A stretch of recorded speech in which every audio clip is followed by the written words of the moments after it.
بسم الله الرحمن الرحيم. ألف لام ميم. ذلك الكتاب لا ريب فيه هدى للمتقين الذين يؤمنون بالغيب ويقيمون الصلاة ومما رزقناهم ينفقون والذين يؤمنون بما أنزل إليك وما أنزل من قبلك وبالآخرة هم يوقنون أولئك على هدى من ربهم وأولئك هم المفلحون. إن الذين كفروا سواء عليهم أأنذرتهم أم لم تنذرهم لا يؤمنون. ختم الله على قلوبهم وعلى سمعهم وعلى أبصارهم غشاوة ولهم عذاب عظيم. ومن الناس من يقول آمنا بالله وباليوم الآخر وما هم بمؤمنين يخادعون الله والذين آمنوا وما يخدعون إلا أنفسهم وما يشعرون. في قلوبهم مرض فزادهم الله مرضا ولهم عذاب أليم بما كانوا يكذبون. وإذا قيل لهم لا تفسدوا في الأرض قالوا إنما نحن مصلحون ألا إنهم هم المفسدون ولكن لا يشعرون. وإذا قيل لهم آمنوا كما آمن الناس قالوا أنؤمن كما آمن السفهاء ألا إنهم هم السفهاء ولكن لا يعلمون.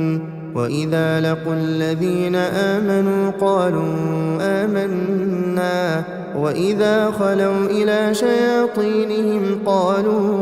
إنا معكم إنما نحن مستهزئون. الله يستهزئ بهم ويمدهم في طغيانهم يعمهون. أولئك الذين اشتروا الضلالة بالهدى فما ربحت تجارتهم وما كانوا مهتدين. مثلهم كمثل الذي استوقد نارا فلما أضاءت ما حوله ذهب الله بنورهم وتركهم في ظلمات لا يبصرون. صم بكم عمي فهم لا يرجعون. أو كصيب من السماء فيه ظلمات ورعد وبرق يجعلون أصابعهم في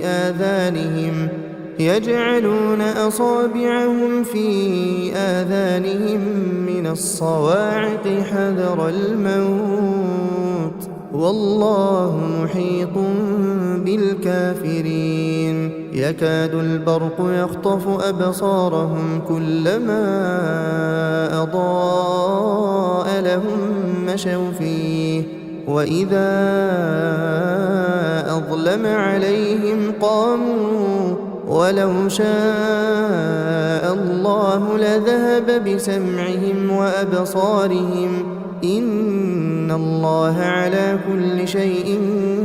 قدير. يا أيها الناس اعبدوا ربكم الذي خلقكم والذين من قبلكم لعلكم تتقون. الذي جعل لكم الأرض فراشا والسماء بناء وأنزل من السماء فأخرج به من الثمرات رزقا لكم فلا تجعلوا لله أندادا وأنتم تعلمون وإن كنتم في ريب مما نزلنا على عبدنا فأتوا بسورة من مثله وادعوا شهداءكم من دون الله إن كنتم صادقين فإن لم تفعلوا ولن تفعلوا فاتقوا النار التي وقودها الناس والحجارة أعدت للكافرين وبشر الذين آمنوا وعملوا الصالحات أن لهم جنات تجري من تحتها الأنهار كلما رزقوا منها من ثمرة رزقا قالوا هذا الذي رزقنا من قبل وأتوا به متشابها ولهم فيها أزواج مطهرة وهم فيها خالدون إن الله لا يستحيي أن يضرب مثلا ما بعوضة فما فوقها فأما الذين آمنوا فيعلمون أنه الحق من ربهم وأما الذين كفروا فيقولون ماذا أراد الله بهذا مثلا يضل به كثيرا ويهدي به كثيرا وما يضل به إلا الفاسقين الذين ينقضون عهد الله من بعد ميثاقه ويقطعون ما أمر الله به أن يوصل ويفسدون في الأرض أولئك هم الخاسرون كيف تكفرون بالله وكنتم أمواتا فأحياكم ثم يميتكم ثم يحييكم ثم إليه ترجعون هو الذي خلق لكم ما في الأرض جميعا ثم استوى إلى السماء فسواهن 7 سماوات وهو بكل شيء عليم وإذ قال ربك للملائكة إني جاعل في الأرض خليفة قالوا أتجعل فيها من يفسد فيها ويسفك الدماء ونحن نسبح بحمدك ونقدس لك قال إني أعلم ما لا تعلمون وعلم آدم الأسماء كلها ثم عرضهم على الملائكة فقال أنبئوني بأسماء هؤلاء إن كنتم صادقين قالوا سبحانك لا علم لنا إلا ما علمتنا إنك أنت العليم الحكيم قال يا آدم أنبئهم بأسمائهم فلما أنبأهم بأسمائهم قال ألم أقل لكم إني أعلم غيب السماوات والأرض وأعلم ما تبدون وما كنتم تكتمون وإذ قلنا للملائكة اسجدوا لآدم فسجدوا إلا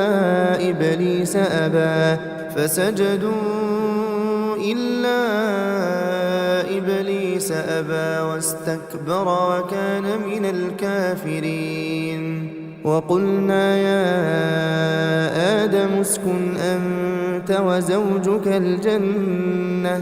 وكلا منها رغدا حيث شئتما ولا تقربا هذه الشجرة فتكونا من الظالمين فأزلهما الشيطان عنها فأخرجهما مما كانا فيه وقلنا اهبطوا بعضكم لبعض عدو ولكم في الأرض مستقر ومتاع إلى حين فتلقى آدم من ربه كلمات فتاب عليه إنه هو التواب الرحيم قلنا اهبطوا منها جميعا فإما يأتينكم مني هدى فمن تبع هداي فلا خوف عليهم ولا هم يحزنون والذين كفروا وكذبوا بآياتنا أولئك أصحاب النار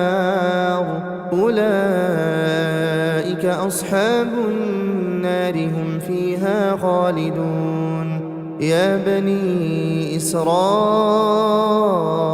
اذكروا نعمتي التي أنعمت عليكم وأوفوا بعهدي أوف بعهدكم وإياي فارهبون وآمنوا بما أنزلت مصدقا لما معكم ولا تكونوا أول كافر به ولا تشتروا بآياتي ثمنا قليلا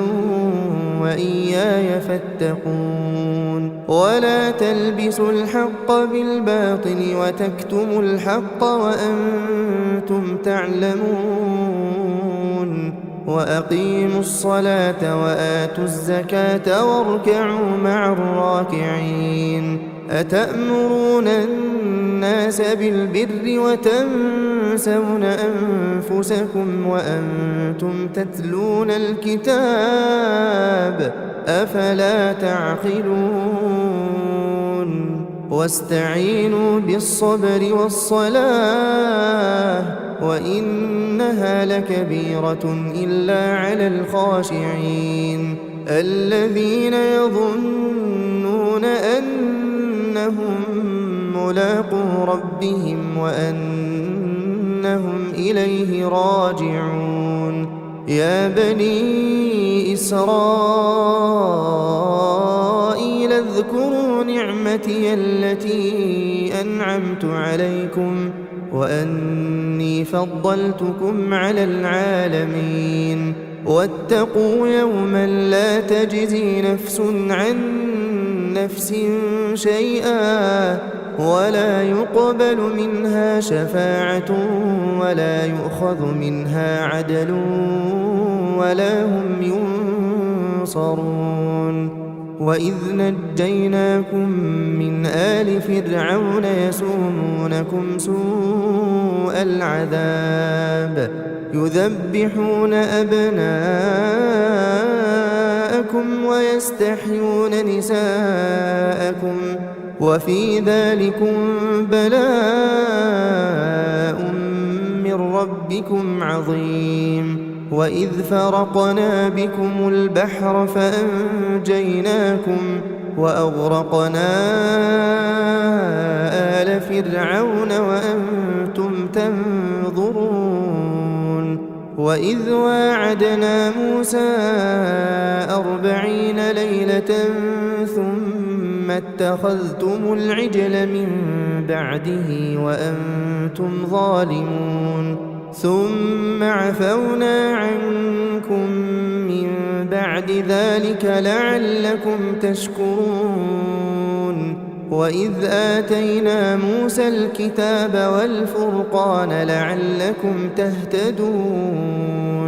وإذ قال موسى لقومه يا قوم إنكم ظلمتم أنفسكم باتخاذكم العجل فتوبوا إلى بارئكم فاقتلوا أنفسكم ذلكم خير لكم عند بارئكم فتاب عليكم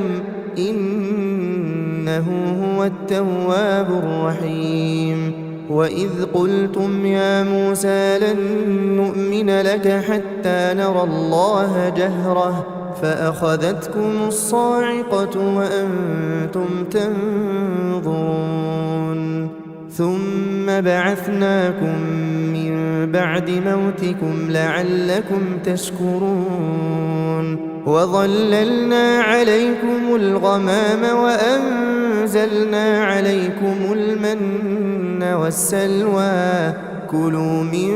طيبات ما رزقناكم وما ظلمونا ولكن كانوا أنفسهم يظلمون وإذ قلنا ادخلوا هذه القرية فكلوا منها حيث شئتم رغدا وادخلوا الباب سجدا وقولوا حطة نغفر لكم خطاياكم وسنزيد المحسنين فبدل الذين ظلموا قولا غير الذي قيل لهم فأنزلنا على الذين ظلموا رجزا من السماء بما كانوا يفسقون وإذ استسقى موسى لقومه فقلنا اضرب بعصاك الحجر فانفجرت منه 12 عينا قد علم كل أناس مشربهم كلوا واشربوا من رزق الله ولا تعثوا في الأرض مفسدين وإذ قلتم يا موسى لن نصبر على طعام واحد فادع لنا ربك يخرج لنا مما تنبت الأرض من بقلها وقثائها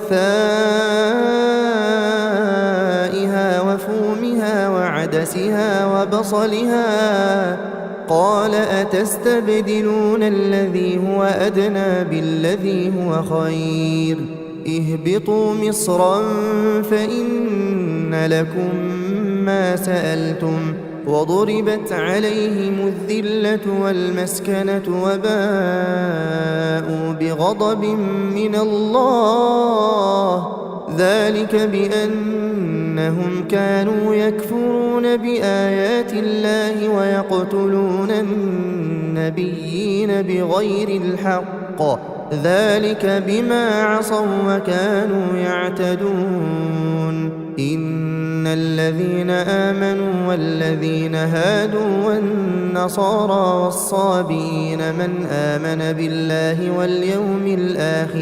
من آمن بالله واليوم الآخر وعمل صالحا فلهم أجرهم عند ربهم ولا خوف عليهم ولا هم يحزنون وإذ أخذنا ميثاقكم ورفعنا فوقكم الطور خذوا ما آتيناكم بقوة واذكروا ما فيه لعلكم تتقون ثم توليتم من بعد ذلك فلولا فضل الله عليكم ورحمته لكنتم من الخاسرين ولقد علمتم الذين اعتدوا منكم في السبت فقلنا لهم كونوا قردة خاسئين فجعلناها نكالا لما بين يديها وما خلفها وموعظة للمتقين وإذ قال موسى لقومه إن الله يأمركم أن تذبحوا بقرة قالوا أتتخذنا هزوا قال أعوذ بالله أن أكون من الجاهلين قالوا ادع لنا ربك يبين لنا ما هي قال إن إنه يقول إنها بقرة لا فارض ولا بكر عوان بين ذلك فافعلوا ما تؤمرون. قالوا ادع لنا ربك يبين لنا ما لونها قال إنه يقول إنها بقرة صفراء فاقع لونها تسر الناظرين. قالوا ادع لنا ربك يبين لنا ما هي إن البقرة شابه علينا وإنا إن شاء الله لمهتدون. قال إنه يقول إنها بقرة لا ذلول تثير الأرض ولا تسقي الحرث مسلمة لا شية فيها. قالوا الآن جئت بالحق فذبحوها وما كادوا يفعلون. وإذ قتلتم نفسا فادارأتم فيها والله مخرج ما كنتم تكتمون. فقلنا اضربوه ببعضها كذلك يحيي الله الموتى ويريكم آياته لعلكم تعقلون. ثم قست قلوبكم من بعد ذلك فهي كالحجارة أو أشد قسوة وإن من الحجارة لما يتفجر منه الأنهار وإن منها لما يشقق فيخرج منه الماء وإن منها لما يهبط من خشية الله وما الله بغافل عما تعملون. أفتطمعون أن يؤمنوا لكم وقد كان فريق منهم يسمعون كلام الله ثم يحرفونه من بعد ما عقلوه وهم يعلمون. وإذا لقوا الذين آمنوا قالوا آمنا وإذا خلا بعضهم إلى بعض قالوا أتحدثونهم بما فتح الله عليكم ليحاجوكم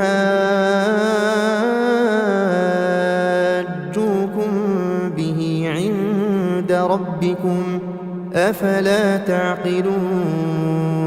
أولا يعلمون أن الله يعلم ما يسرون وما يعلنون.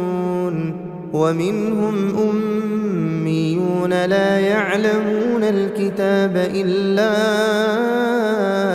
أماني وإن هم إلا يظنون.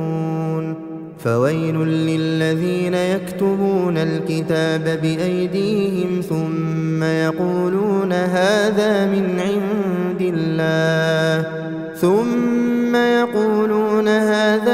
عند الله ليشتروا به ثمنا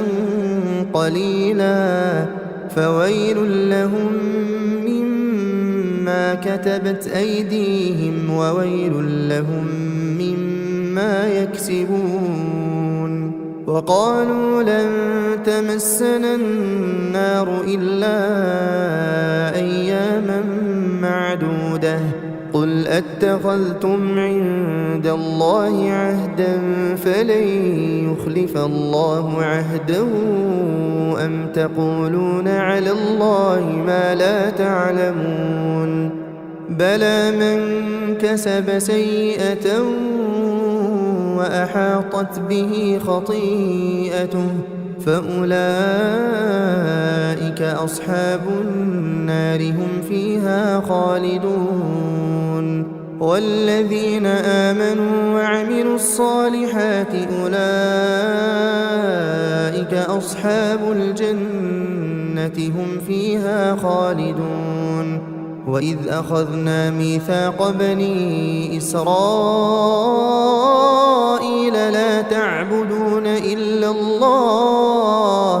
لا تعبدون إلا الله وبالوالدين إحسانا وذي القربى واليتامى والمساكين وقولوا للناس حسنا وأقيموا الصلاة وآتوا الزكاة ثم توليتم إلا قليلا منكم وأنتم معرضون وإذ أخذنا ميثاقكم لا تسفكون دماءكم ولا تخرجون أنفسكم من دياركم ثم أقررتم وأنتم تشهدون ثم أنتم هؤلاء تقتلون أنفسكم وتخرجون فريقا منكم من ديارهم تظاهرون عليهم بالإثم والعدوان وإن يأتوكم أسارى تفادوهم وهو محرم عليكم إخراجهم أفتؤمنون ببعض الكتاب وتكفرون ببعض فما جزاء من يفعل ذلك منكم إلا خزي في الحياة الدنيا ويوم القيامة يردون إلى أشد العذاب وما الله بغافل عما تعملون أولئك الذين اشتروا الحياة الدنيا بالآخرة فلا يخفف عنهم العذاب ولا هم ينصرون ولقد آتينا موسى الكتاب وقفينا من بعده بالرسل وآتينا عيسى ابن مريم البينات وأيدناه بروح القدس أفكلما جاءكم رسول بما لا تهوى أنفسكم استكبرتم ففريقا كذبتم وفريقا تقتلون وقالوا قلوبنا غلف بل لعنهم الله بكفرهم فقليلا ما يؤمنون ولما جاءهم كتاب من عند الله مصدق لما معهم وكانوا من قبل يستفتحون على الذين كفروا فلما جاءهم ما عرفوا كفروا به فلعنة الله على الكافرين بئس ما اشتروا به أنفسهم أن يكفروا بما أنزل الله بغيا أن ينزل الله من فضله على من يشاء من عباده فباءوا بغضب على غضب وللكافرين عذاب مهين وإذا قيل لهم آمنوا بما أنزل الله قالوا نؤمن بما أنزل علينا ويكفرون بما وراءه وهو الحق مصدقا لما معهم قل فلم تقتلون أنبياء الله من قبل إن كنتم مؤمنين ولقد جاءكم موسى بالبينات ثم اتخذتم العجل من بعده وأنتم ظالمون وإذ أخذنا ميثاقكم ورفعنا فوقكم الطور خذوا ما آتيناكم بقوة واسمعوا قالوا سمعنا وعصينا وأشربوا في قلوبهم العجل بكفرهم قل بئس ما يأمركم به إيمانكم إن كنتم مؤمنين قل إن كانت لكم الدار الآخرة عند الله خالصة من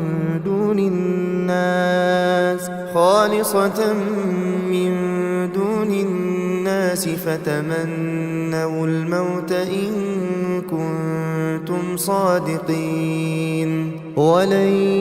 يتمنوه أبدا بما قدمت أيديهم والله عليم بالظالمين ولتجدنهم أحرص الناس على حياة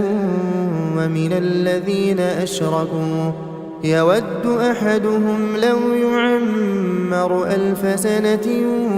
وما هو بمزحزحه من العذاب أن يعمر والله بصير بما يعملون قل من كان عدوا لجبريل فإنه نزله على قلبك بإذن الله مصدقا لما بين يديه وهدى وبشرى للمؤمنين من كان عدوا لله وملائكته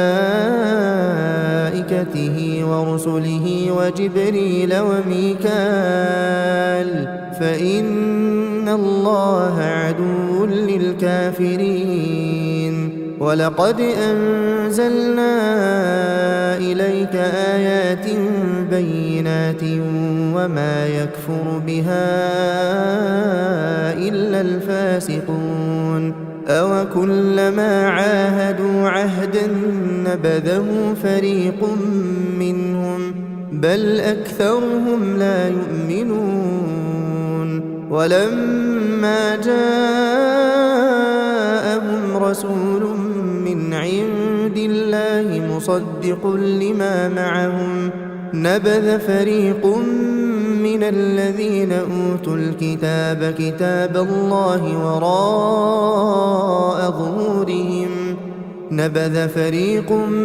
الذين أوتوا الكتاب كتاب الله وراء ظهورهم كأنهم لا يعلمون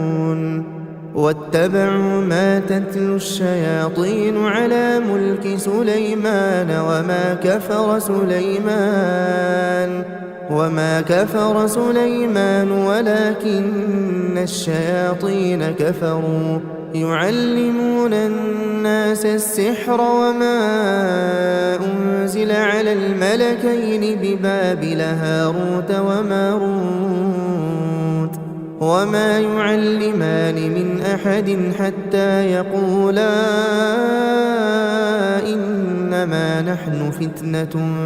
فلا تكفر فيتعلمون منهما ما يفرقون به بين المرء وزوجه وما هم بضارين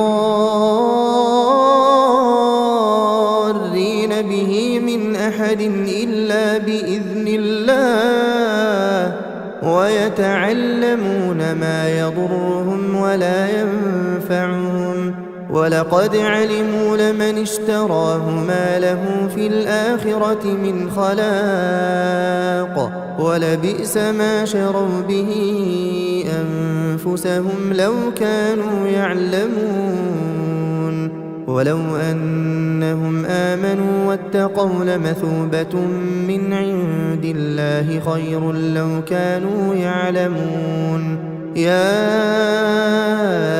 أيها الذين آمنوا لا تقولوا راعنا وقولوا انظرنا واسمعوا وللكافرين عذاب أليم ما يود الذين كفروا من أهل الكتاب ولا المشركين أن ينزل عليكم من خير من ربكم والله يختص برحمته من يشاء والله ذو الفضل العظيم ما ننسخ من آية أو ننسها نأت بخير منها أو مثلها ألم تعلم أن الله على كل شيء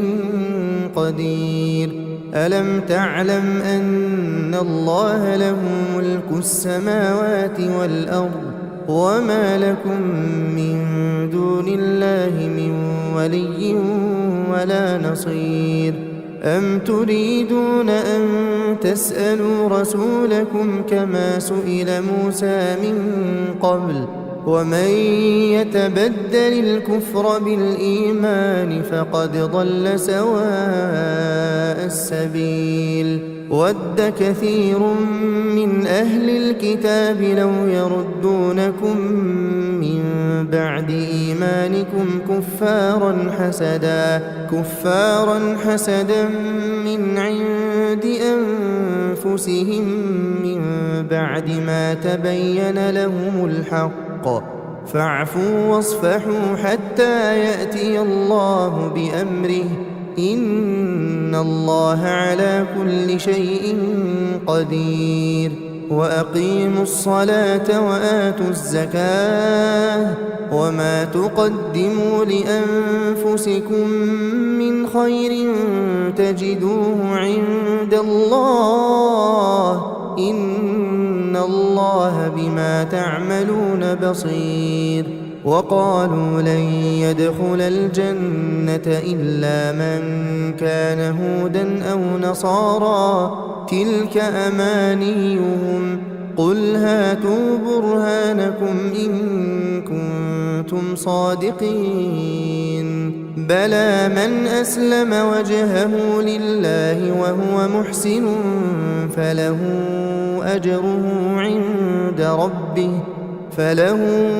أجره عند ربه ولا خوف عليهم ولا هم يحزنون وقالت اليهود ليست النصارى على شيء وقالت النصارى ليست اليهود على شيء وهم يتلون الكتاب كذلك قال الذين لا يعلمون مثل قولهم فالله يحكم بينهم يوم القيامة فيما كانوا فيه يختلفون ومن أظلم ممن منع مساجد الله أن يذكر فيها اسمه وسعى في خرابها أولئك ما كان لهم أن يدخلوها إلا خائفين لهم في الدنيا خزي ولهم في الآخرة عذاب عظيم ولله المشرق والمغرب فأينما تولوا فثم وجه الله إن الله واسع عليم وقالوا اتخذ الله ولدا سبحانه بل له ما في السماوات والأرض كل له قانتون بديع السماوات والأرض وإذا قضى أمرا فإنما يقول له كن فيكون وقال الذين لا يعلمون لولا يكلمنا الله أو تأتينا آية كذلك قال الذين من قبلهم مثل قولهم تشابهت قلوبهم قد بينا الآيات لقوم يوقنون إنا أرسلناك بالحق بشيرا ونذيرا ولا تسأل عن أصحاب الجحيم ولن ترضى عنك اليهود ولا النصارى حتى تتبع ملتهم قل إن هدى الله هو الهدى ولئن اتبعت أهواءهم بعد الذي جاءك من العلم ما لك من الله من ولي ولا نصير الذين آتيناهم الكتاب يتلونه حق تلاوته أولئك يؤمنون به ومن يكفر به فأولئك هم الخاسرون يا بني إسرائيل اذكروا نعمتي التي أنعمت عليكم وأني فضلتكم على العالمين واتقوا يوما لا تجزي نفس عن نفس شيئا ولا يقبل منها عدل ولا تنفعها شفاعة ولا هم ينصرون وإذ ابتلى إبراهيم ربه بكلمات فأتمهن قال إني جاعلك للناس إماما قال ومن ذريتي قال لا ينال عهد الظالمين وإذ جعلنا البيت مثابة للناس وأمنا واتخذوا من مقام إبراهيم مصلى وعهدنا إلى إبراهيم وإسماعيل أن طهرا بيتي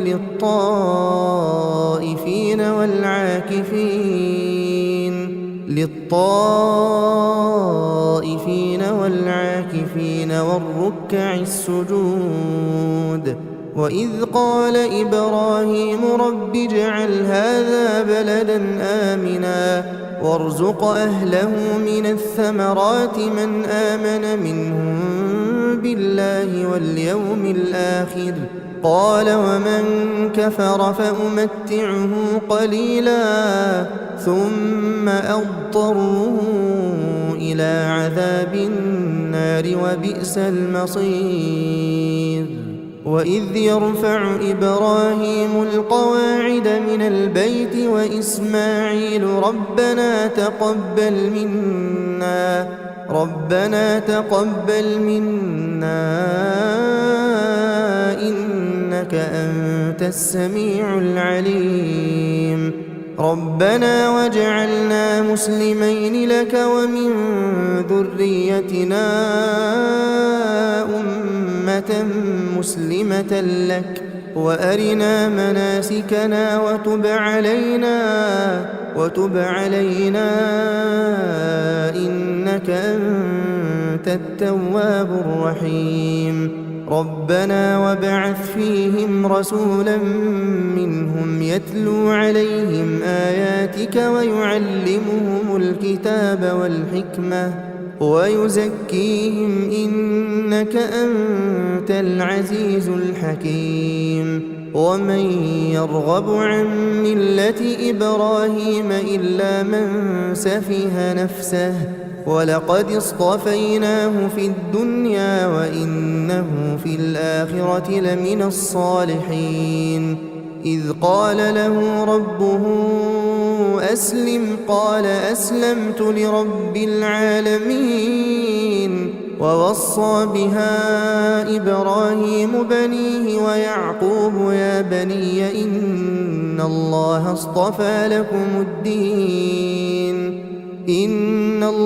اصطفى لكم الدين فلا تموتن إلا وأنتم مسلمون أم كنتم شهداء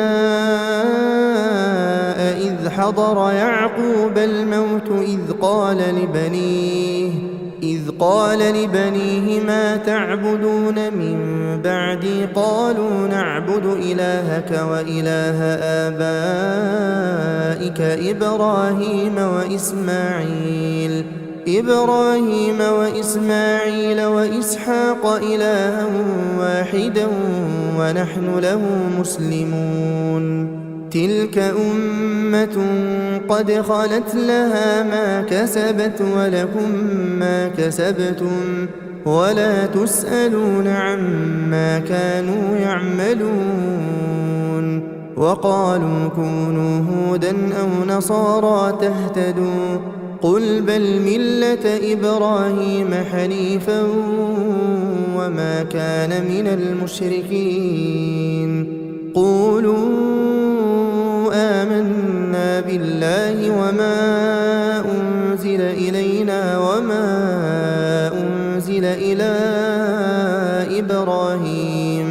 وما أنزل إلى إبراهيم وإسماعيل وإسحاق ويعقوب والأسباط وما أوتي موسى وعيسى وما أوتي النبيون من ربهم لا نفرق بين أحد منهم ونحن له مسلمون فإن آمنوا بمثل ما آمنتم به فقد اهتدوا وإن تولوا فإنما هم في شقاق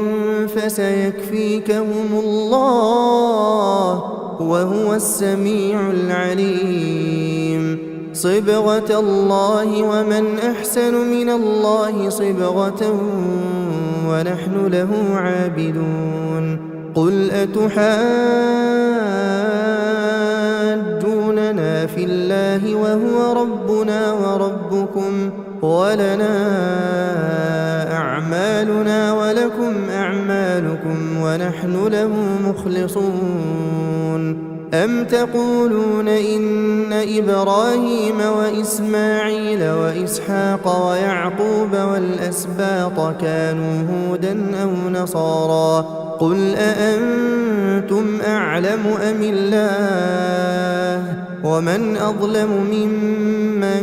كتم شهادة عنده من الله وما الله بغافل عما تعملون تلك أمة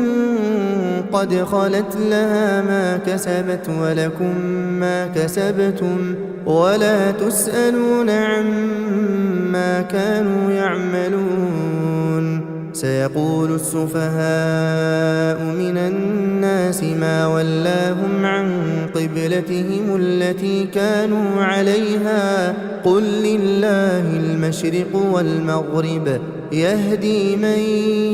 يشاء إلى صراط مستقيم وكذلك جعلناكم أمة وسطا لتكونوا شهداء على الناس ويكون الرسول عليكم شهيدا وما جعلنا القبلة التي كنت عليها إلا لنعلم من يتبع الرسول ممن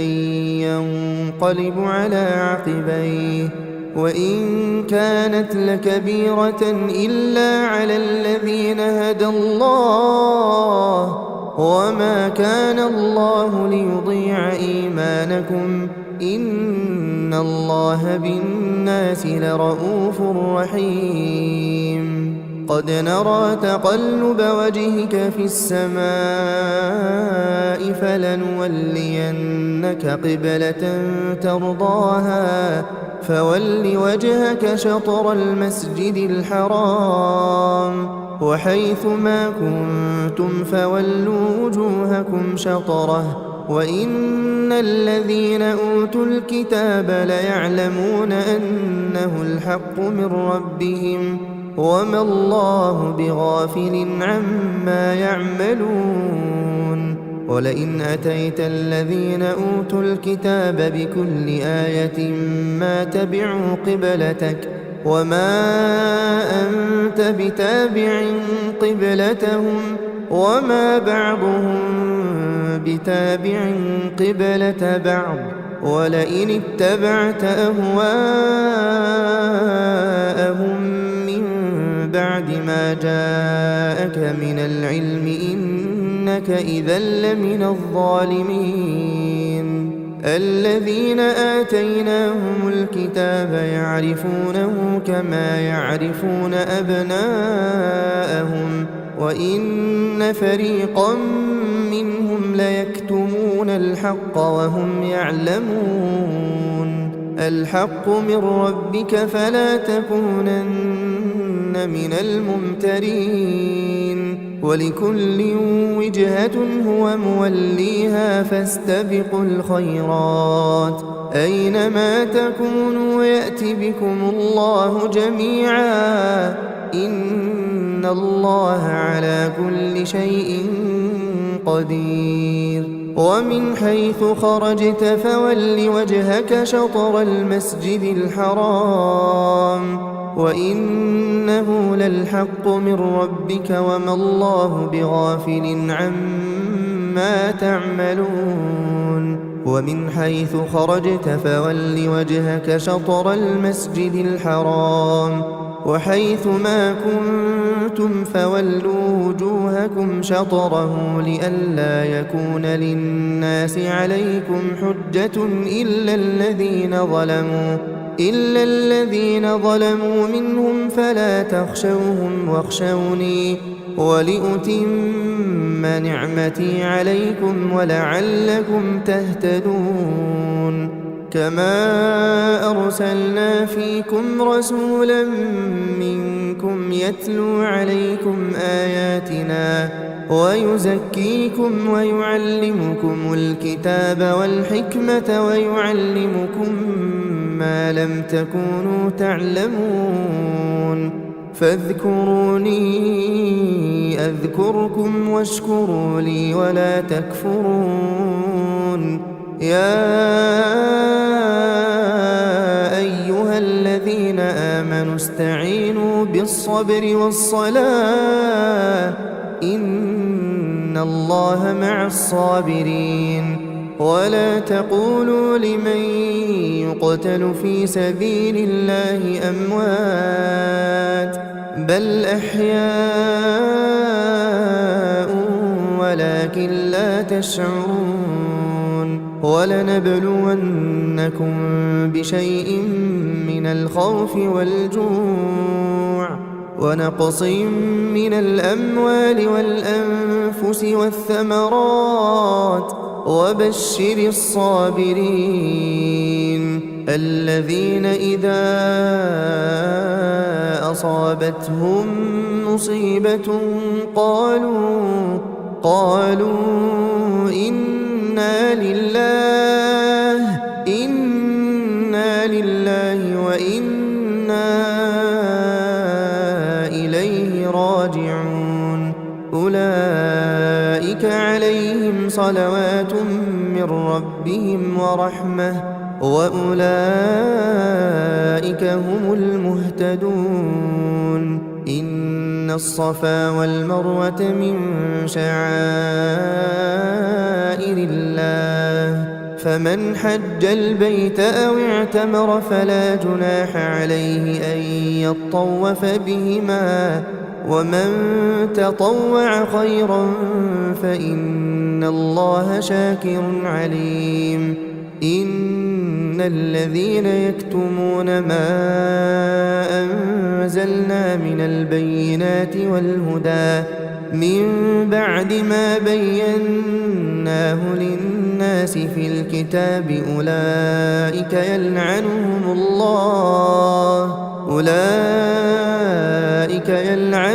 الله ويلعنهم اللاعنون إلا الذين تابوا وأصلحوا وبينوا فأولئك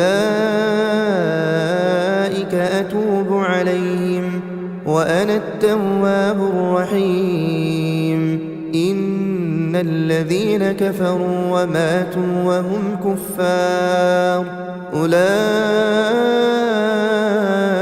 عليهم لعنة الله والملائكة والناس أجمعين خالدين فيها لا يخفف عنهم العذاب ولا هم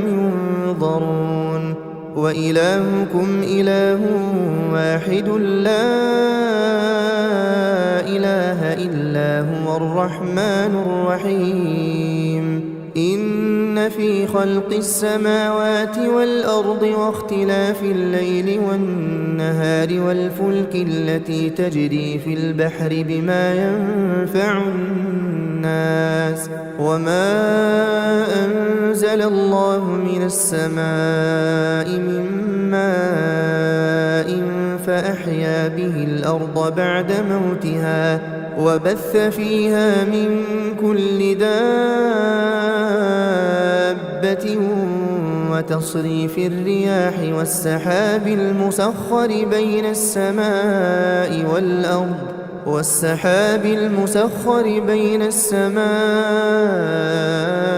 والأرض لآيات لقوم يعقلون ومن الناس من يتخذ من دون الله أندادا يحبونهم كحب الله والذين آمنوا أشد حبا لله ولو يرى الذين ظلموا إذ يرون العذاب أن القوة لله جميعا وأن الله شديد العذاب إذ تبرأ الذين اتبعوا من الذين اتبعوا ورأوا العذاب وتقطعت بهم الأسباب وقال الذين اتبعوا لو أن لنا كرة فنتبرأ منهم كما تبرأوا منا كذلك يريهم الله أعمالهم حسرات عليهم وما هم بخارجين من النار يا أيها الناس كلوا مما في الأرض حلالا طيبا ولا تتبعوا خطوات الشيطان إنه لكم عدو مبين إنما يأمركم بالسوء والفحشاء وأن تقولوا على الله ما لا تعلمون وإذا قيل لهم اتبعوا ما أنزل الله قالوا بل نتبع ما ألفينا عليه آباءنا أولو كان آباؤهم لا يعقلون شيئا ولا يهتدون ومثل الذين كفروا كمثل الذي ينعق بما لا يسمع إلا دعاء ونداء صم بكم عمي فهم لا يعقلون يا أيها الذين آمنوا كلوا من طيبات ما رزقناكم واشكروا لله إن كنتم إياه تعبدون إنما حرم عليكم الميتة والدم ولحم الخنزير وما أهل به لغير الله فمن اضطر غير باغ ولا عاد فلا إثم عليه إن الله غفور رحيم إن الذين يكتمون ما أنزل الله من الكتاب ويشترون به ثمنا قليلا أولئك ما يأكلون في بطونهم إلا النار ولا يكلمهم الله يوم القيامة ولا يزكيهم ولهم عذاب أليم أولئك الذين اشتروا الضلالة بالهدى والعذاب بالمغفرة فما أصبرهم على النار ذلك بأن الله نزل الكتاب بالحق وإن الذين اختلفوا في الكتاب لفي شقاق بعيد ليس البر أن تولوا وجوهكم قبل المشرق والمغرب ولكن البر من آمن بالله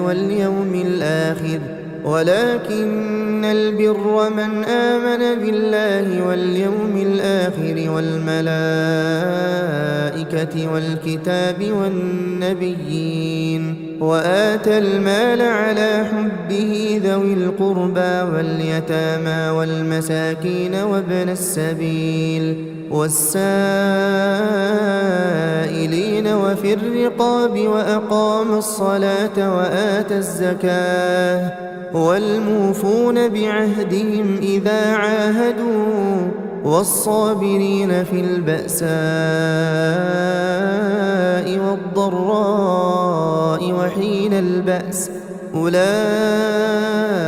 الذين صدقوا وأولئك هم المتقون. يا أيها الذين آمنوا كتب عليكم القصاص في القتلى الحر بالحر والعبد بالعبد والأنثى بالأنثى فمن عفي له من أخيه شيء فاتباع بالمعروف وأداء إليه بإحسان ذلك تخفيف من ربكم ورحمة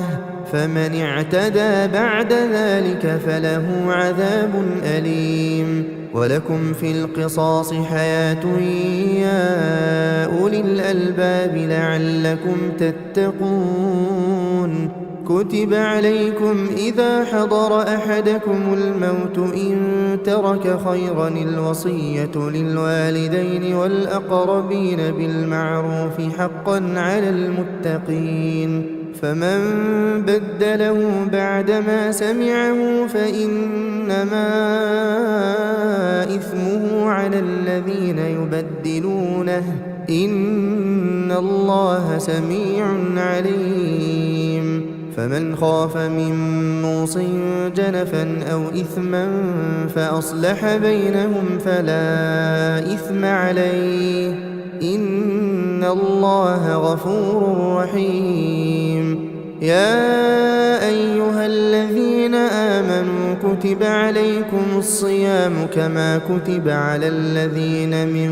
قبلكم لعلكم تتقون أياما معدودات فمن كان منكم مريضا أو على سفر فعدة من أيام أخر وعلى الذين يطيقونه فدية طعام مسكين فمن تطوع خيرا فهو خير له وأن تصوموا خير لكم إن كنتم تعلمون. شهر رمضان الذي أنزل فيه القرآن هدى للناس وبينات من الهدى والفرقان فمن شهد منكم الشهر فليصمه ومن كان مريضا أو على سفر فعدة من أيام أخر يريد الله بكم اليسر ولا يريد بكم العسر ولتكملوا العدة ولتكبروا الله على ما هداكم ولعلكم تشكرون. وإذا سألك عبادي عني فإني قريب أجيب دعوة الداع إذا دعان فليستجيبوا لي وليؤمنوا بي لعلهم يرشدون. أحل لكم ليلة الصيام الرفث إلى نسائكم هن لباس لكم وأنتم لباس لهن علم الله أنكم كنتم تختانون أنفسكم فتاب عليكم وعفى عنكم فالآن باشروهن وابتغوا ما كتب الله لكم وكلوا واشربوا حتى يتبين لكم الخيط الأبيض من الخيط الأسود من الفجر ثم أتموا الصيام إلى الليل ولا تباشروهن وأنتم عاكفون في المساجد تلك حدود الله فلا تقربوها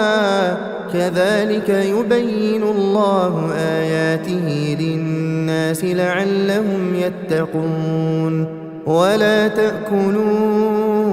أموالكم بينكم بالباطل وتدلوا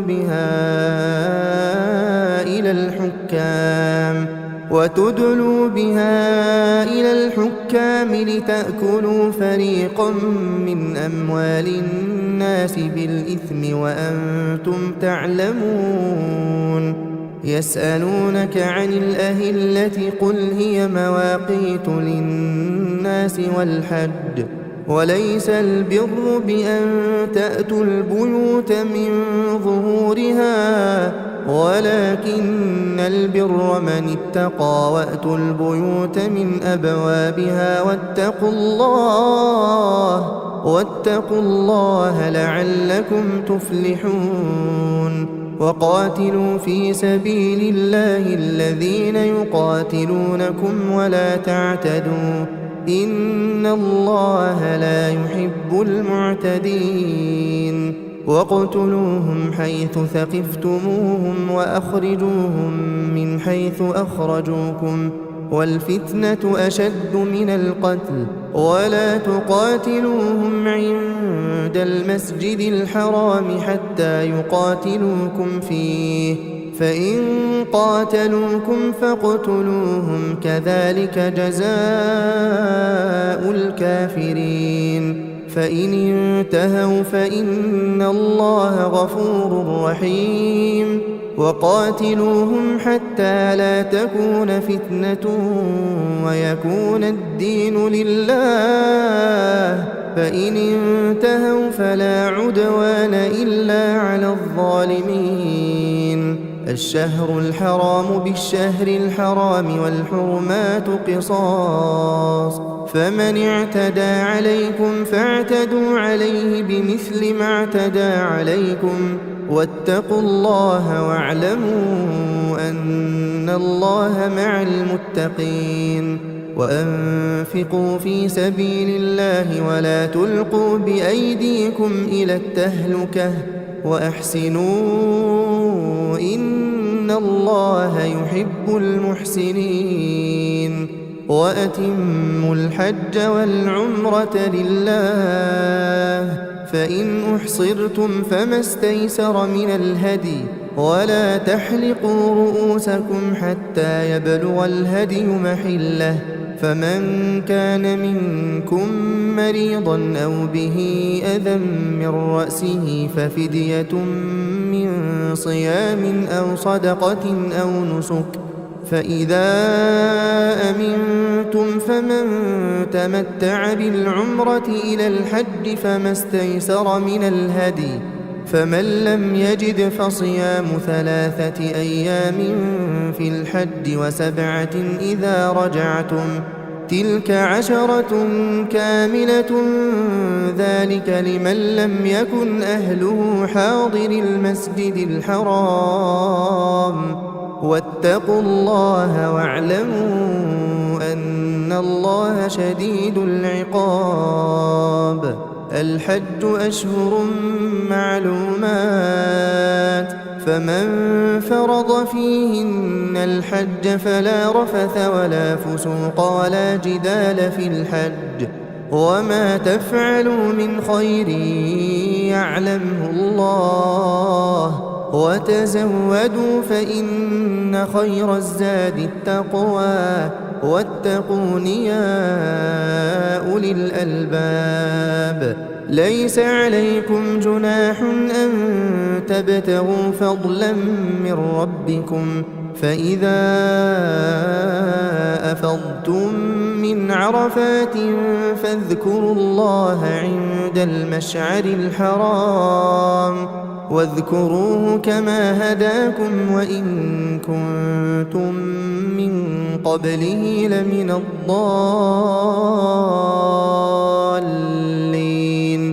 ثم أفيضوا من حيث أفاض الناس واستغفروا الله إن الله غفور رحيم فإذا قضيتم مناسككم فاذكروا الله كذكركم آباءكم أو أشد ذكرا فمن الناس من يقول ربنا آتنا في الدنيا وما له في الآخرة من خلاق ومنهم من يقول ربنا آتنا في الدنيا حسنة وفي الآخرة حسنة وقنا عذاب النار أولئك لهم نصيب مما كسبوا والله سريع الحساب واذكروا الله في أيام معدودات فمن تعجل في يومين فلا إثم عليه ومن تأخر فلا إثم عليه لمن اتقى واتقوا الله واعلموا أنكم إليه تحشرون ومن الناس من يعجبك قوله في الحياة الدنيا ويشهد الله على ما في قلبه وهو ألد الخصام وإذا تولى سعى في الأرض ليفسد فيها ويهلك الحرث والنسل والله لا يحب الفساد وإذا قيل له اتق الله أخذته العزة بالإثم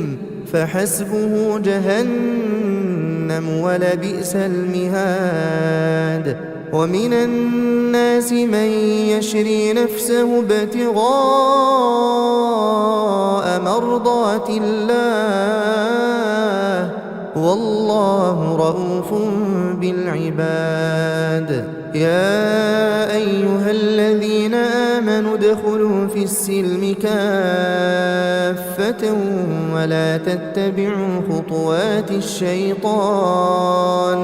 ولا تتبعوا خطوات الشيطان إنه لكم عدو مبين فإن زللتم من بعد ما جاءتكم البينات فاعلموا أن الله عزيز حكيم هل ينظرون إلا أن يأتيهم الله في ظلل من الغمام والملائكة وقضي الأمر وإلى الله ترجع الأمور سل بني إسرائيل كم آتيناهم من آية بينة ومن يبدل نعمة الله من بعد ما جاءته فإن الله شديد العقاب زين للذين كفروا الحياة الدنيا ويسخرون من الذين آمنوا والذين اتقوا فوقهم يوم القيامة والله يرزق من يشاء بغير حساب كان الناس أمة واحدة فبعث الله النبيين مبشرين ومنذرين وأنزل معهم الكتاب بالحق ليحكم بين الناس فيما اختلفوا فيه وما اختلف فيه إلا الذين أوتوه من بعد ما جاءتهم البينات بغيا بينهم فهدى الله الذين آمنوا لما اختلفوا فيه من الحق بإذنه والله يهدي من يشاء إلى صراط مستقيم أم حسبتم أن تدخلوا الجنة ولما يأتكم مثل الذين خلوا من قبلكم مستهم البأساء والضراء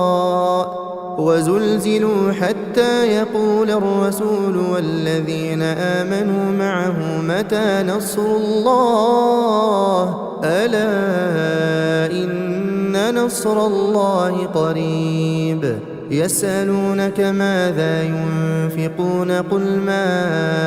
أنفقتم من خير فللوالدين والأقربين واليتامى والمساكين وابن السبيل وما تفعلوا من خير فإن الله به عليم كتب عليكم القتال وهو كره لكم وعسى أن تكرهوا شيئا وهو خير لكم وعسى أن تحبوا شيئا وهو شر لكم والله يعلم وأنتم لا تعلمون يسألونك عن الشهر الحرام قتال فيه قل قتال فيه كبير وصد عن سبيل الله وكفر به والمسجد الحرام وإخراج أهله منه أكبر عند الله والفتنة أكبر من القتل ولا يزالون يقاتلونكم حتى يردوكم عن دينكم إن استطاعوا ومن يرتدد منكم عن دينه فيمت وهو كافر فأولئك حبطت أعمالهم في الدنيا والآخرة وأولئك أصحاب النار هم فيها خالدون إن الذين آمنوا والذين هاجروا وجاهدوا في سبيل الله أولئك يرجون رحمة الله والله غفور رحيم يسألونك عن الخمر والميسر قل فيهما إثم كبير ومنافع للناس وإثمهما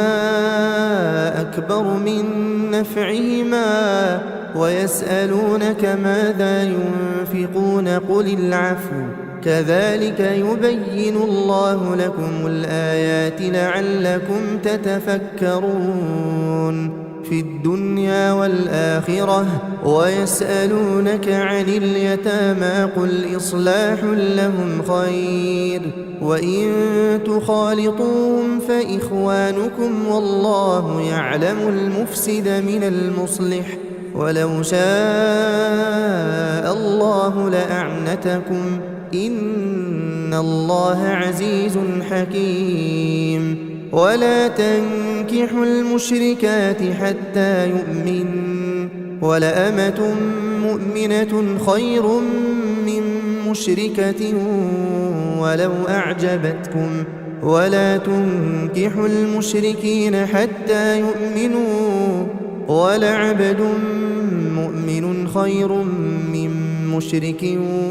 ولو أعجبكم أولئك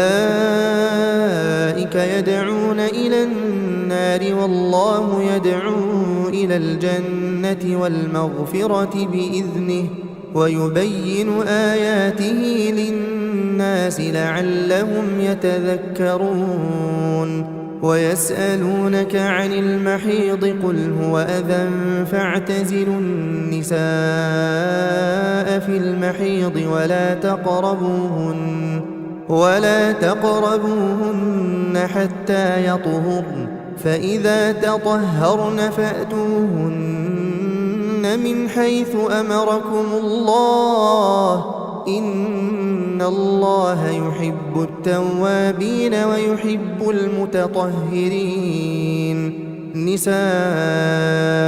حرث لكم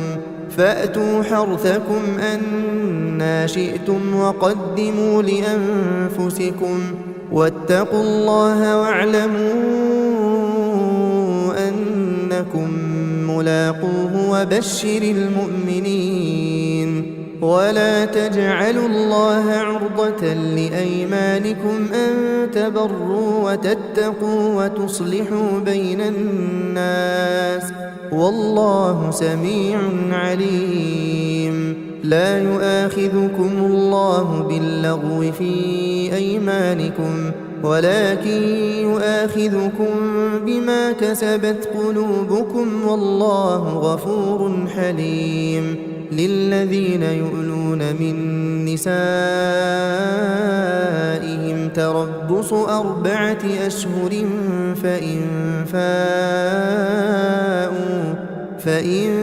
فاءوا فإن الله غفور رحيم وإن عزموا الطلاق فإن الله سميع عليم والمطلقات يتربصن بأنفسهن 3 قروء ولا يحل لهن أن يكتمن ما خلق الله في أرحامهن إن كن يؤمن بالله واليوم الآخر وبعولتهن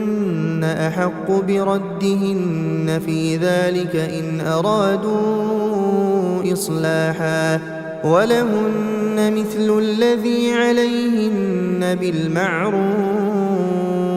وللرجال عليهن درجة والله عزيز حكيم الطلاق 2 فإمساك بمعروف أو تسريح بإحسان ولا يحل لكم أن تأخذوا مما آتيتموهن شيئا إلا أن يخافا ألا يقيما حدود الله فإن خفتم ألا يقيما حدود الله فلا جناح عليهما فيما افتدت به تلك حدود الله فلا تعتدوها ومن يتعد حدود الله فأولئك هم الظالمون فإن طلقها فلا تحل له من بعد حتى تنكح زوجا غيره فإن طلقها فلا جناح عليهما أن يتراجعا إن ظنا أن يقيما حدود الله وتلك حدود الله يبينها لقوم يعلمون وإذا طلقتم النساء فبلغن أجلهن فأمسكوهن بمعروف أو سرحوهن بمعروف ولا تمسكوهن ضرارا لتعتدوا ومن يفعل ذلك فقد ظلم نفسه ولا تتخذوا آيات الله هزوا واذكروا نعمة الله عليكم وما أنزل عليكم من الكتاب والحكمة يعظكم به واتقوا الله واعلموا أن الله بكل شيء عليم وإذا طلقتم النساء فبلغن أجلهن فلا تعضلوهن أن ينكحن أزواجهن إذا تراضوا بينهم بالمعروف ذلك يوعظ به من كان منكم يؤمن بالله واليوم الآخر ذلكم أزكى لكم وأطهر والله يعلم وأنتم لا تعلمون والوالدات يرضعن أولادهن حولين كاملين لمن أراد أن يتم الرضاعة وعلى المولود له رزقهن وكسوتهن بالمعروف لا تكلف نفس إلا وسعها لا تضار والدة بولدها ولا مولود له بولده وعلى الوارث مثل ذلك فإن أرادا فصالا عن تراض منهما وتشاور فلا جناح عليهما وإن أردتم أن تسترضعوا أولادكم فلا جناح عليكم إذا سلمتم ما آتيتم بالمعروف واتقوا الله واعلموا أن الله بما تعملون بصير والذين يتوفون منكم ويذرون أزواجا يتربصن بأنفسهن 4 أشهر وعشرا فإذا بلغن أجلهن فلا جناح عليكم فيما فعلن في أنفسهن بالمعروف والله بما تعملون خبير ولا جناح عليكم فيما عرضتم به من خطبة النساء أو أكننتم في أنفسكم علم الله أنكم ستذكرونهن ولكن لا تواعدوهن سرا إلا أن تقولوا قولا معروفا ولا تعزموا عقدة النكاح حتى يبلغ الكتاب أجله واعلموا أن الله يعلم ما في أنفسكم فاحذروه واعلموا أن الله غفور حليم لا جناح عليكم إن طلقتم النساء ما لم تمسوهن أو تفرضوا لهن فريضة ومتعوهن على الموسع قدره وعلى المقتر قدره متاعا بالمعروف حقا على المحسنين وإن طلقتموهن من قبل أن تمسوهن وقد فرضتم لهن فريضة فنصف ما فرضتم إلا أن يعفون أو يعفو الذي بيده عقدة النكاح وأن تعفوا أقرب للتقوى ولا تنسوا الفضل بينكم إن الله بما تعملون بصير حافظوا على الصلوات والصلاة الوسطى وقوموا لله قانتين فإن خفتم فرجالا أو ركبانا فإذا أمنتم فاذكروا الله كما علمكم ما لم تكونوا تعلمون والذين يتوفون منكم ويذرون أزواجا وصية لأزواجهم متاعا إلى الحول غير إخراج فإن خرجن فلا جناح عليكم فيما فعلن في أنفسهن من معروف والله عزيز حكيم وللمطلقات متاع بالمعروف حقا على المتقين كذلك يبين الله لكم آياته لعلكم تعقلون ألم تر إلى الذين خرجوا من ديارهم وهم ألوف حذر الموت فقال لهم الله موتوا ثم أحياهم إن الله لذو فضل على الناس ولكن أكثر الناس لا يشكرون وقاتلوا في سبيل الله واعلموا أن الله سميع عليم من ذا الذي يقرض الله قرضا حسنا فيضاعفه له أضعافا كثيرة والله يقبض ويبسط وإليه ترجعون ألم تر إلى الملأ من بني إسرائيل من بعد موسى إذ قالوا لنبي له بعث لنا ملكا نقاتل في سبيل الله قال هل عسيتم إن كتب عليكم القتال ألا تقاتلوا قالوا وما لنا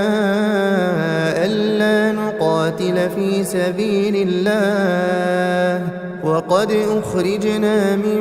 ديارنا وأبنائنا فلما كتب عليهم القتال تولوا إلا قليلا منهم والله عليم بالظالمين وقال لهم نبيهم إن الله قد بعث لكم طالوت ملكا قالوا أنى يكون له الملك علينا ونحن أحق بالملك منه ولم يؤت سعة من المال قال إن الله اصطفاه عليكم وزاده بسطة في العلم والجسم والله يؤتي ملكه من يشاء والله واسع عليم وقال لهم نبيهم إن آية ملكه أن يأتيكم التابوت فيه سكينة من ربكم وبقية مما ترك آل موسى وآل هارون تحمله الملائكة إن في ذلك لآية لكم إن كنتم مؤمنين فلما فصل طالوت بالجنود قال إن الله مبتليكم بنهر فمن شرب منه فليس مني ومن لم يطعمه فإنه مني إلا من اغترف غرفة بيده فشربوا منه إلا قليلا منهم فلما جاوزه هو والذين آمنوا معه قالوا لا طاقة لنا اليوم بجالوت وجنوده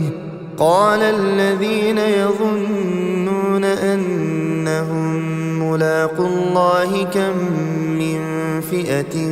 قليلة غلبت فئة كثيرة بإذن الله والله مع الصابرين ولما برزوا لجالوت وجنوده قالوا ربنا أفرغ علينا صبرا وثبت أقدامنا وانصرنا على القوم الكافرين فهزموهم بإذن الله وقتل داود جالوت وآتاه الله الملك والحكمة وعلمه مما يشاء ولولا دفع الله الناس بعضهم ببعض لفسدت الأرض ولكن الله ذو فضل على العالمين تلك آيات الله نتلوها عليك بالحق وإنك لمن المرسلين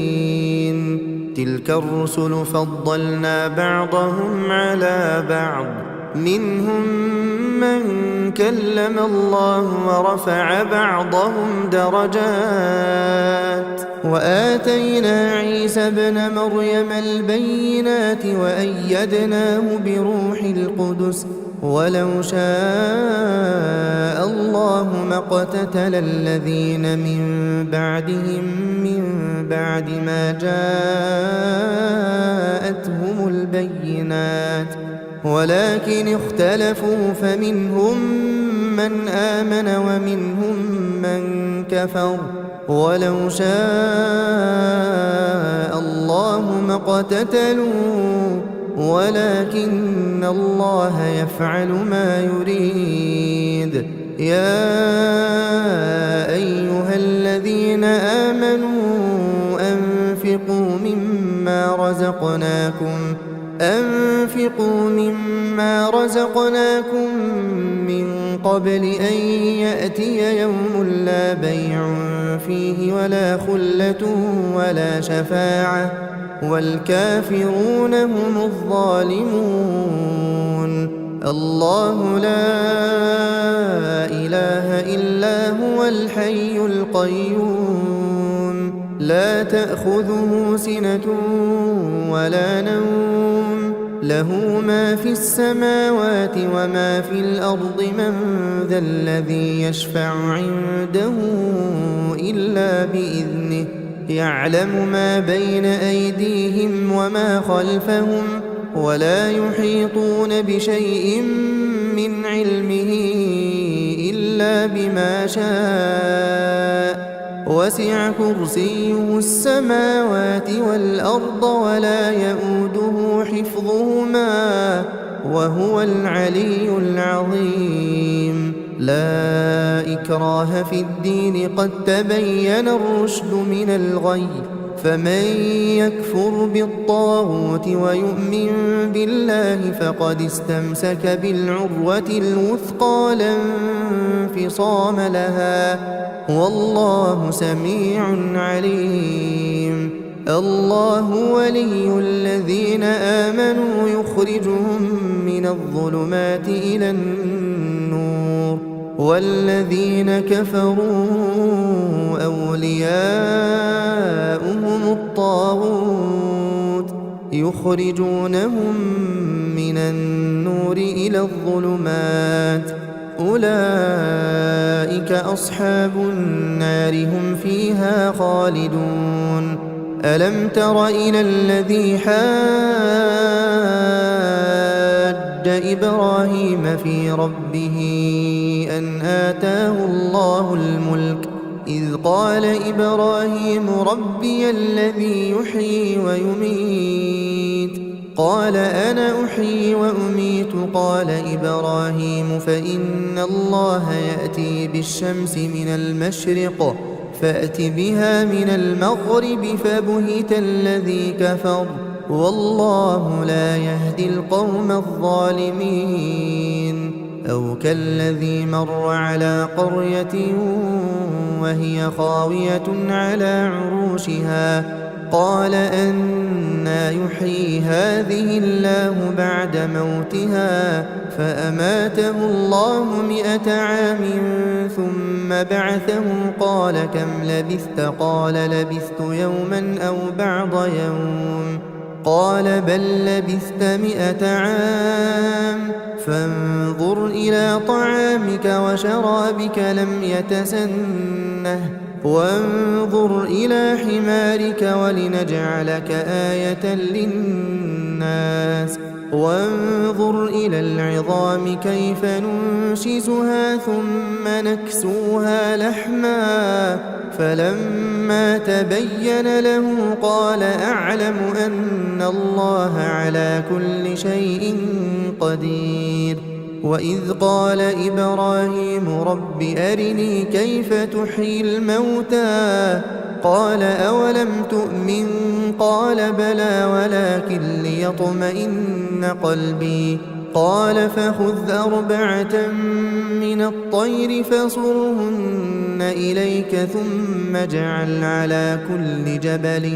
منهن جزءا ثم ادعهن يأتينك سعيا واعلم أن الله عزيز حكيم. مثل الذين ينفقون أموالهم في سبيل الله كمثل حبة أنبتت 7 سنابل في كل سنبلة 100 حبة والله يضاعف لمن يشاء والله واسع عليم. الذين ينفقون أموالهم في سبيل الله ثم لا يتبعون ما أنفقوا منا ولا أذى لهم أجرهم عند ربهم ولا خوف عليهم ولا هم يحزنون. قول معروف ومغفرة خير من صدقة يتبعها أذى والله غني حليم. يا أيها الذين آمنوا لا تبطلوا صدقاتكم بالمن والأذى كالذي ينفق ماله رئاء الناس ولا يؤمن بالله واليوم الآخر فمثله كمثل صفوان عليه تراب فأصابه وابل فتركه صلدا لا يقدرون على شيء مما كسبوا والله لا يهدي القوم الكافرين. ومثل الذين ينفقون أموالهم ابتغاء مرضات الله وتثبيتا من أنفسهم كمثل جنة بربوة أصابها وابل فآتت أكلها ضعفين فإن لم يصبها وابل فطل والله بما تعملون بصير. أيود أحدكم أن تكون له جنة من نخيل وأعناب تجري من تحتها الأنهار له فيها من كل الثمرات وأصابه الكبر وله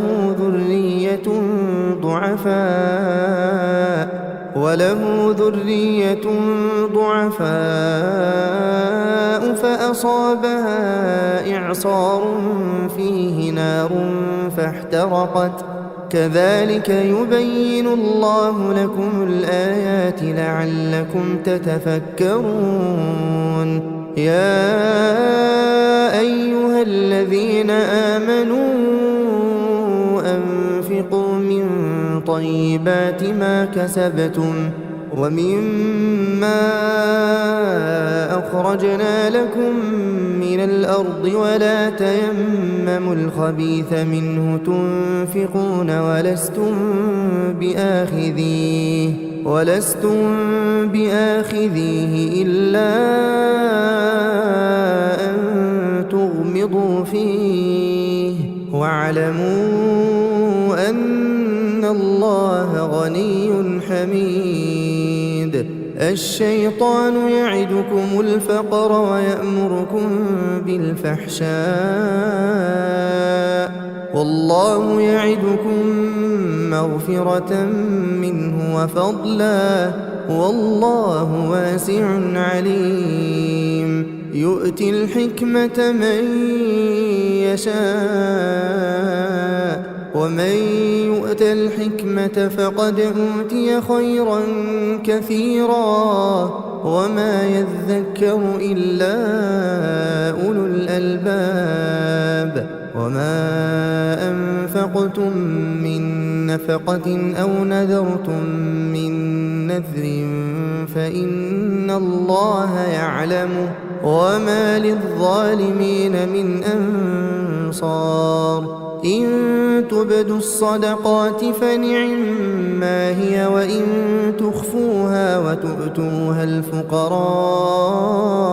فهو خير لكم ويكفر عنكم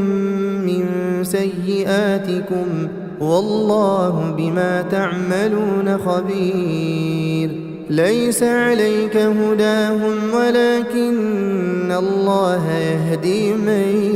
يشاء وما تنفقوا من خير فلأنفسكم وما تنفقون إلا ابتغاء وجه الله وما تنفقوا من خير يوفى إليكم وأنتم لا تظلمون للفقراء الذين أحصروا في سبيل الله لا يستطيعون ضربا في الأرض يحسبهم الجاهل أغنياء من التعفف تعرفهم بسيماهم لا يسألون الناس إلحافا وما تنفقوا من خير فإن الله به عليم الذين ينفقون أموالهم بالليل والنهار سرا وعلانية فلهم أجرهم عند ربهم ولا خوف عليهم ولا هم يحزنون الذين يأكلون الربا لا يقومون إلا كما يقوم الذي يتخبطه الشيطان من المس ذلك بأنهم قالوا إنما البيع مثل الربا وأحل الله البيع وحرم الربا فمن جاءه موعظة من ربه فانتهى فله ما سلف وأمره إلى الله ومن عاد فأولئك أصحاب النار هم فيها خالدون يمحق الله الربا ويربي الصدقات والله لا يحب كل كفار أثيم إن الذين آمنوا وعملوا الصالحات وأقاموا الصلاة وآتوا الزكاة لهم أجرهم عند ربهم ولا خوف عليهم ولا هم يحزنون يا أيها الذين آمنوا اتقوا الله وذروا ما بقي من الربا إن كنتم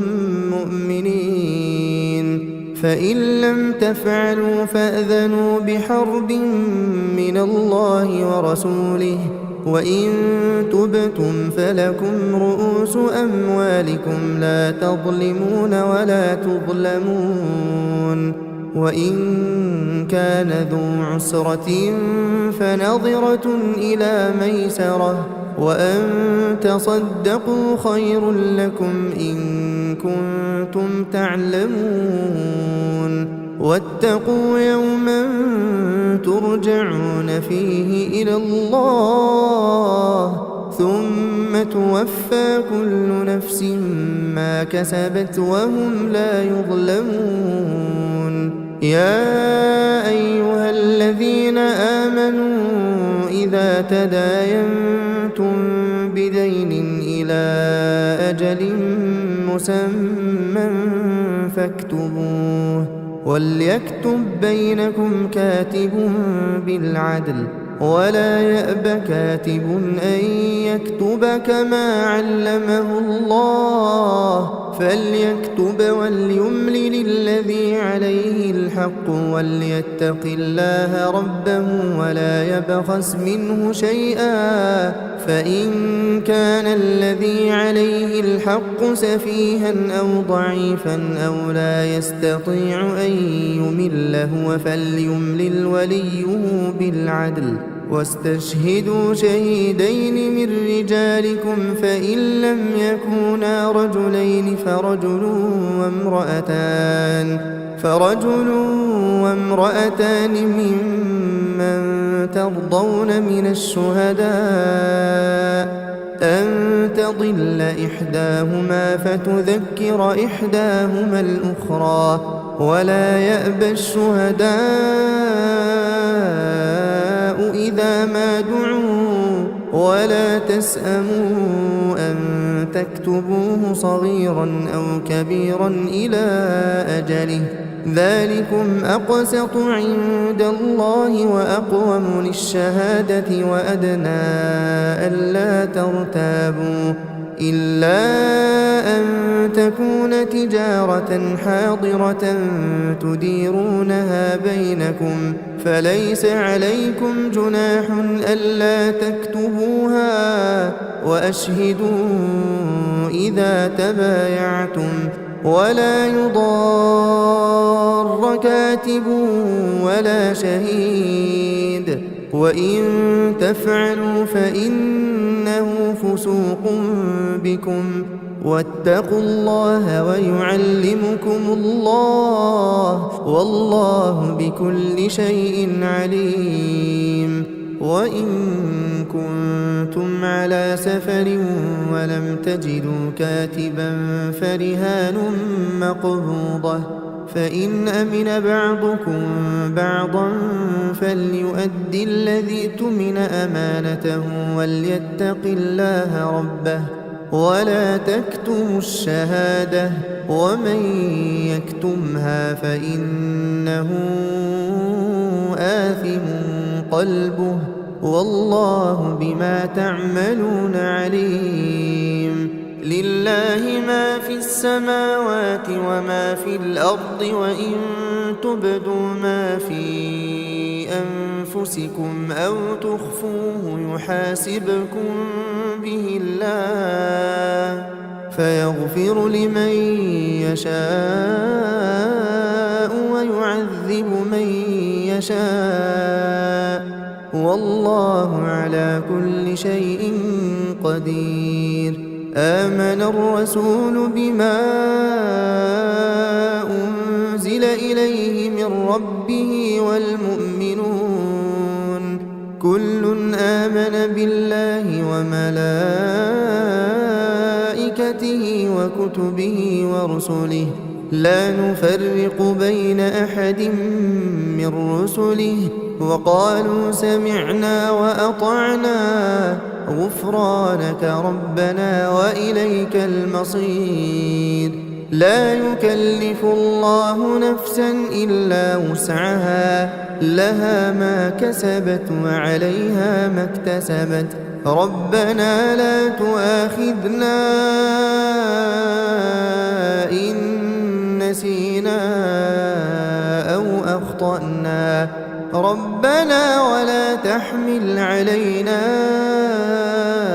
إصرا كما حملته على الذين من قبلنا ربنا ولا تحملنا ما لا طاقة لنا به واعف عنا واغفر لنا وارحمنا أنت مولانا فانصرنا على القوم الكافرين